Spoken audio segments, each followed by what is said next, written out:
Hey guys, subscribe for daily content, and if you're shopping for gear, make sure you check out the description for the newest items at some of the very best online retailers. There's also links for some of the items that I personally recommend. Thanks! What's going on YouTube? Metal Complex here, and welcome to another episode of 5 Cool Knives. As the title suggests, I've got 5 knives on this list that I think are cool, and I'm hoping that you will think they are cool as well. Everything, as of the time of this upload, is available, so I will link it right down below for you guys to check out if you want to. It does help my channel if you use my links, but that is entirely up to you. Thanks so much to my patrons for supporting me, and please make sure to follow me on Instagram at metal_complex. These knives are in no particular category, no particular price range. They're all over the place. A lot of the stuff on today's list is a little more expensive, so I'm gonna start the video with something that is inexpensive and not typical for these lists. We're gonna start off here with a classic. This is the Cold Steel SRK fixed blade. This knife has been around for a very long time. This is an awesome, just sort of beat the crap out of it, and if you somehow manage to break it, which is unlikely considering it is full tang, this is SK5 steel, which is really tough. It's not an ultra premium steel, right? It's not going to be like the most amazing in the edge retention department, but it does have really good toughness, and you should be able to beat on it pretty hard. Craton handles is kind of like a rubbery. Honestly, the grip is really good, and the blade shape is also it's really generic but very good. The actual cutting edge gets relatively thin.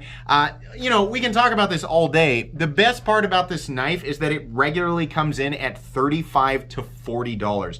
A lot of the stuff that you buy in that price range when it comes to fixed blades and knives in general is absolute hot steaming garbage. The SK5 is not. This is a very durable knife, and there are so many videos on YouTube of people abusing this thing into the ground. This is really, it's an awesome knife, and honestly, I'm not the biggest, sheath expert. I'm hardly... You could hardly consider me a knife expert. I'm just somebody who likes knives.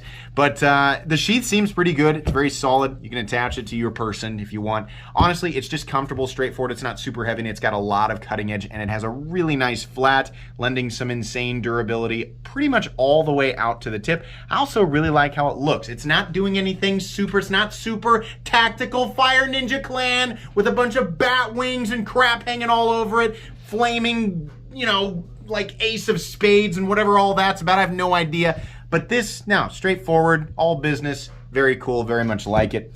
Moving on here, let's bump up to something more expensive. Not super expensive, though.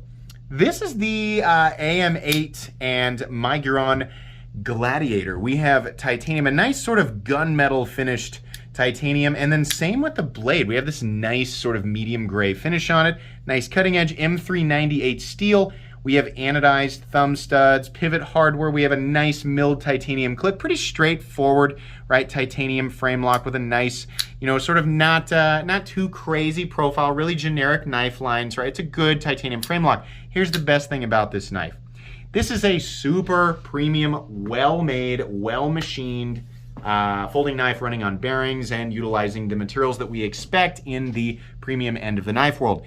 This knife comes in at $159. Holy crap. There are companies literally making exactly this for close to, and sometimes over, $300, right? Now, some of those knives are justified, and I actually have one on this list. But when we're talking about like Chinese companies that are making these premium knives, I kind of expect to see this type of stuff in the $250 department. Now, $159 for this guy. I like it. I mean, truthfully, for that price, I just can't complain. I mean, the action is good. Thumb stud action and flipper tab action are good. You can do the reverse flick. The final cutting edge, the final, cutting bevel is also done really nice, real glassy. I like the blade shape. It's a nice looking knife with a little bit of character. And they went out of their way to do the milled clip. That's really cool. Another really nice offering from Mygiron and Am8, the Gladiator, really cool. Moving on here, let's move into something a little bit more expensive, but I think a little bit more justified. This is the Max Ace Killer Whale 2.0. Man, this is a good looking knife. Titanium scales.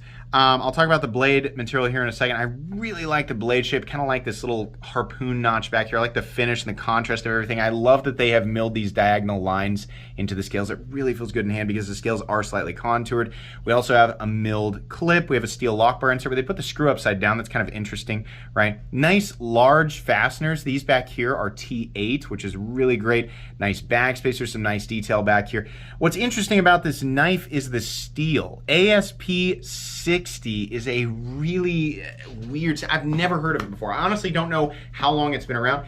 That steel is capable of reaching some really high Rockwell hardness, and it is apparently a composition that prioritizes edge retention through hardness. Now I'm unfamiliar with the composition. I'm unfamiliar with how it actually performs, but it is interesting. If you guys don't know, I'm more of a design reviewer, right?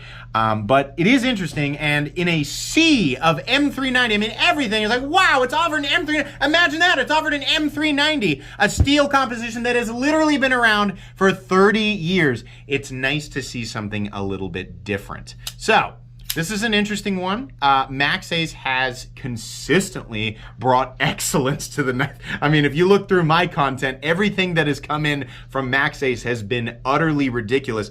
This is no exception. It's on the, you can see the action here is just beautiful. The flipping action is also extremely satisfying. You get full leverage off of that flipper tab.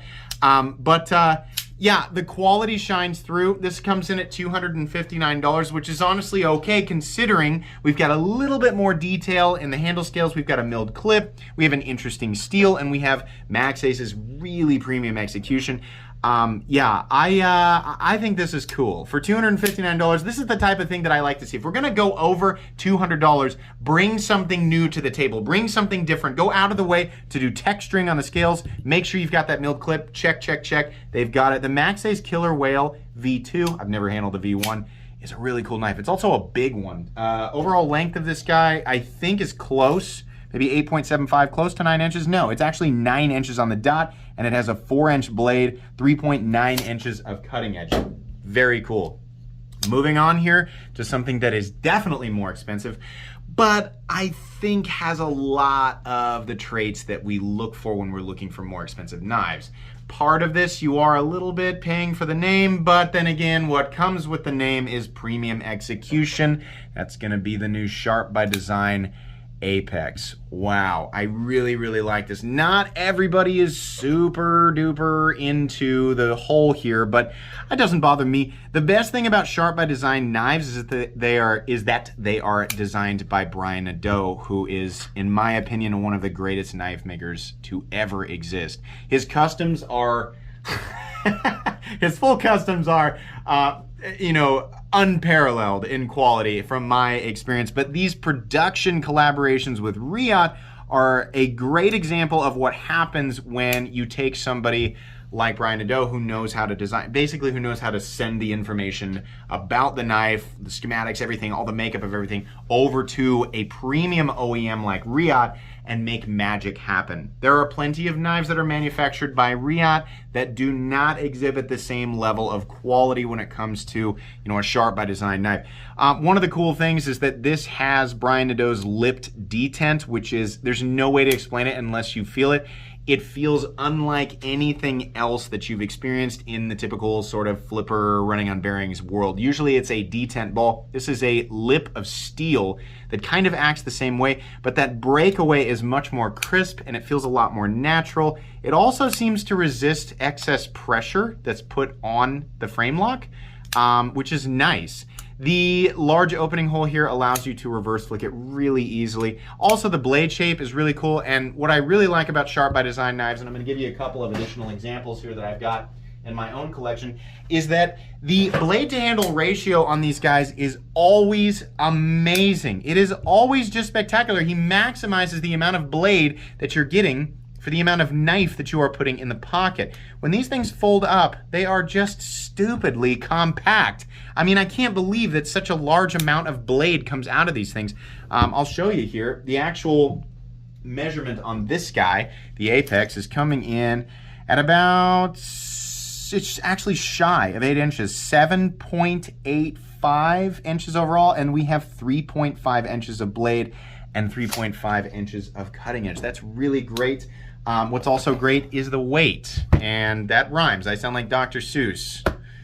The weight is coming in at 3.74 ounces, which means it's almost a perfect 1-to-1 or an ounce of weight to an inch of blade, which is really cool considering, it's not like you're getting 3.5 inches of blade and 3 inches of cutting edge. No, you're getting 3.5 inches of blade. You also have one of the best flippers. I love this flipper tab.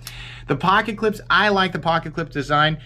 Some people were telling me, it's really, really sharp, and I kept feeling around the edges, and I was like, it's not sharp. It's the same as the other. What they mean is the very tip, and I will agree. Those of you who I had this discussion with in the comment section the other day, now that I felt that, it's a little bit. You could take some sandpaper and knock that down a little bit. You're gonna have to be squeezing this knife pretty hard for that to create an issue.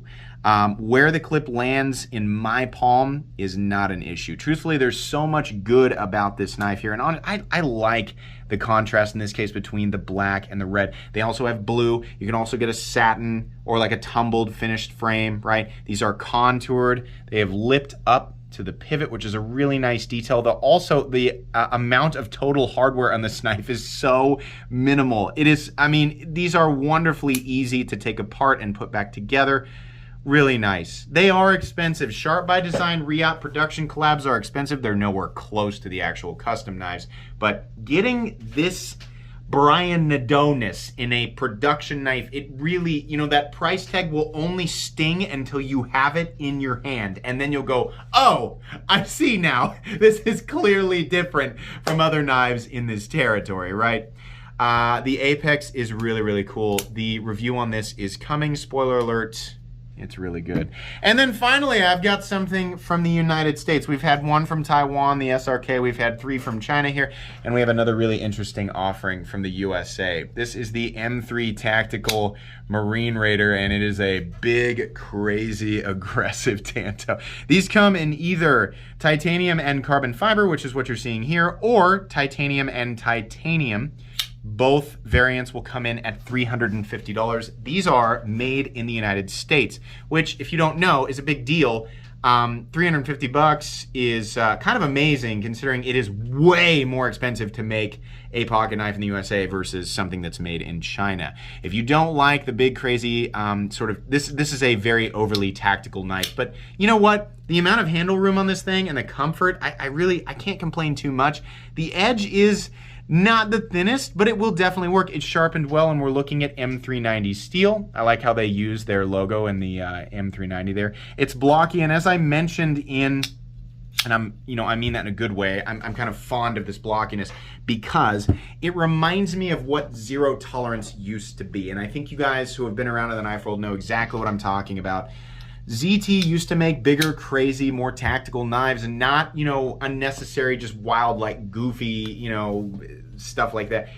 They were big and they were nuts, but they were fully usable and they were very durable, and that's what this makes me think of. If you didn't have the M3 Tactical logo on there, I would think, did ZT go back to their roots? Because that's really what it feels like. The only thing that I don't like about this knife is this Eye of Sauron attitude adjuster that they have on the back of this. It is a lanyard hole with a bunch of spikes on it, and it really extends the handle, so it makes the blade to handle ratio look a little bit weird.